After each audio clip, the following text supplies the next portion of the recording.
Hi everyone, this is Ruby Blow of Development Counts. And last week I didn't do a video for my blog post. So some of you might be using that as an indicator for when the blog is coming out. But the blog comes out every week, no matter if there's a holiday or if there's a ice storm or not.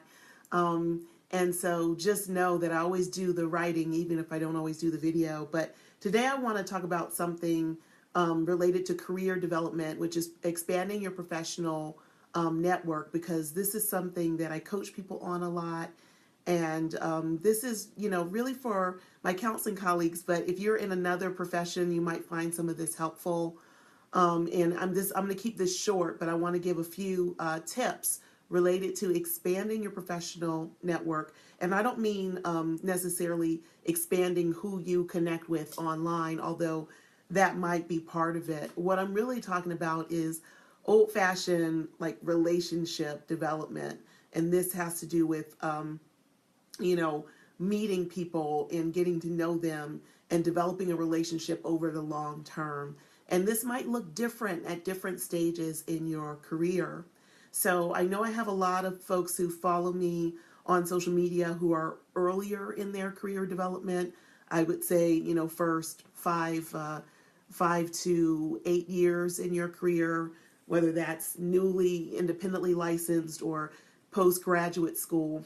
And I think the most important thing you can do to expand your professional network is to stay connected with the people that you went to graduate school with and the people that you completed your internship with, both your peers and your supervisors, and to be conscious, like in the development of those relationships. In other words, be careful about your attitude, be engaged in being helpful with others, contributing to an organization, and so forth. All of those things matter. And not because you're trying to use those relationships, but because in the field of therapy and counseling, your integrity and your interpersonal skills are your resume. And so if you don't engage with people effectively or appropriately or authentically, therapists are going to see through that. So you really have to work on being genuine in developing relationships with your peers and your supervisors, and resolving conflicts that might occur and letting go of conflicts once they've been resolved. So that would be the most important thing for people in early stage career development. Now, of course, you need to form relationships with people who are further along in the journey than you, and that might be through seeking mentorship. I get a lot of requests for mentoring, and I have to tell you that I decline those requests for mentoring. Now, that doesn't mean that I don't mentor people. What it means is that I don't set aside time for mentorship. Mentorship happens organically for me. So if you're a new person entering the profession and you're seeking mentorship, yeah, you could ask people, but I think in our field, it's a little bit weird to ask someone to be your mentor. What you should do is actually look at who's already mentoring you. Look at the people who you've formed those relationships with already, who give you advice and seek to support you. That's your mentor. They don't need to officially take you out to lunch once a quarter or a month or whatever in order to provide mentorship. So it's already probably existing. You're just may or may not be paying attention to it. And then lastly, I want to talk about one of the ways that people sometimes try to connect that I think is a little bit of a mistake.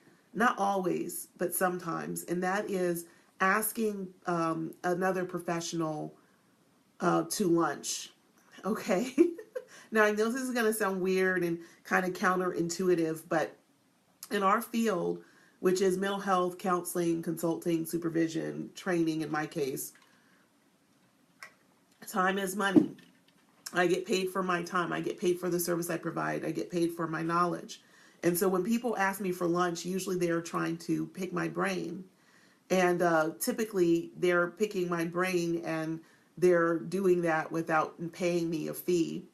And then on top of that, sometimes they won't pick up the check for lunch, which just absolutely obliterates whatever professional relationship you're trying to form if you've invited a colleague to lunch and who is your who is someone that you're trying to get information from, and then you don't pick up the tab. So I would say if you do invite someone to lunch, think of it as something that you're going to probably pick up the tab for, unless this is a colleague who is also a friend and someone where you already have a history of friendship and mutuality and reciprocity in the relationship. Then you can go to lunch all you want. One person might pick it up one time, the other the next time, or you might split it. But I would say if you want to get to know someone and form a professional relationship with someone who's more advanced in the field than you, who has more knowledge or expertise than you, the best way to do that is actually to participate in a service that they provide. So that might look like paying for their time for supervision or consultation. It might look like going to a training they're offering or participating in a webinar that they've developed. It may look like attending a talk they're offering at a conference and talking with them at that conference. The reason why is because you had to put some effort in.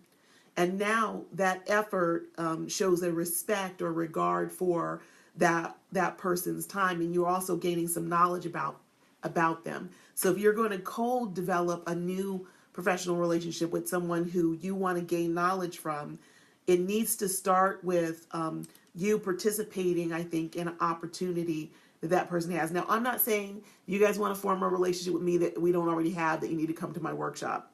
What I'm saying is that there are a lot of people who are 20, 30 years further along in the field, and they're great people to form professional relationships with. But if it's someone who's new, who you don't have a relationship with already, it's not necessarily a good idea to start with asking them out to lunch, even if you're offering to pay for that lunch. What you should potentially do is, if they're a person who charges a fee for their time, ask to schedule an appointment with them so that you are actually investing in the service, whether you continue it or not. And then that way, you're getting an opportunity to have a unrestricted audience with that person where they are not distracted. And then you can also ask for whatever it is that you need during that consultation, and that person's going to be happy to provide it because that's part of the service they're providing.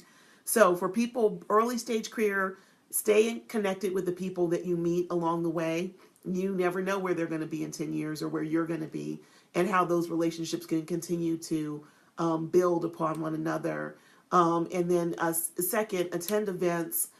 Be engaged with people at those events. Be conscious about your interpersonal skills, your authenticity, your genuineness, your helpfulness, and make that real. And then lastly, take professional lunches, but do that more on a peer level or organic level. You're at a conference with someone and you go to lunch together, as opposed to contacting someone that you don't know and trying to schedule a lunch with them. They might do it if you're peers, but if it's someone who is further along than you and they actually charge a fee for their time for consultation, I'm not saying they would necessarily be insulted, but they're probably going to say no. And then you haven't really advanced the relationship. Okay, so I'm going to be writing about this in my blog, but a lot more details about some of the things you can do to expand your professional network and how that can serve you in your career and how you can serve others. If you don't subscribe to my blog, you can sign up at developmentcounts.com. It comes out every Wednesday morning at 9:30 a.m. and the people who are on my email list get it first, and you can always read it on my website at developmentcounts.com. For my counseling colleagues out there, my 2017 calendar is up.